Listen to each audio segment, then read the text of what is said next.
voudrais sur cette vidéo parler des pensées négatives qui nous polluent. Comment peut-on les arrêter?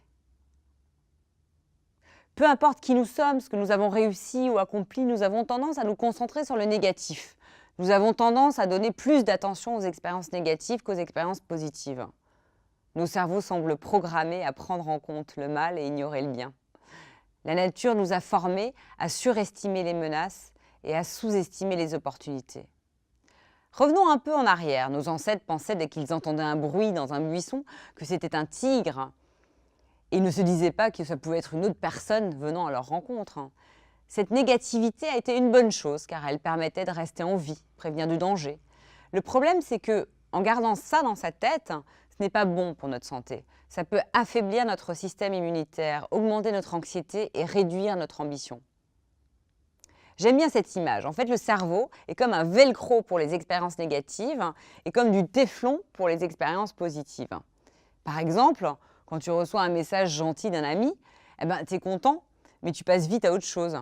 Par contre, si tu reçois un SMS de reproche ou négatif, ça te prend la tête toute la journée. Pour lutter contre cette fâcheuse manie, il y a des solutions. Et ça passe par 3 étapes. L'étape 1, nommer cette pensée pour l'apprivoiser, et ça passe par la conscience de soi, car on ne peut pas changer la négativité si on ne la remarque pas.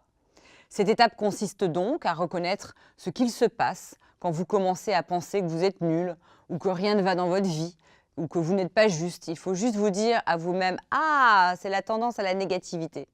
Étape 2, se distraire. Il faut se distraire avec quelque chose d'autre intentionnellement. Il faut trouver quelque chose où votre attention est la plus utile pour laisser votre esprit se concentrer sur d'autres parties de votre cerveau. Donc plutôt que d'augmenter la douleur, déplacez votre attention sur quelque chose de plus positif et productif. Exemple, sortir un morceau de papier et commencer une liste de gratitude, ou regarder un super film, ou encore aider quelqu'un à faire quelque chose. Bref, tout ce qui peut donner à votre esprit autre chose sur laquelle se concentrer. Étape 3, utilisez la règle des 20 secondes. Pendant 20 secondes, vous pourriez par exemple savourer un événement positif. La meilleure façon de combattre la négativité est d'incorporer un maximum d'expériences positives et de souvenirs dans notre cerveau. Par exemple, si un ami t'envoie un mail te remerciant pour un excellent week-end passé avec toi, ne dis pas simplement « c'est cool, c'est gentil », mais passe juste 20 secondes à te remémorer des souvenirs de ce week-end.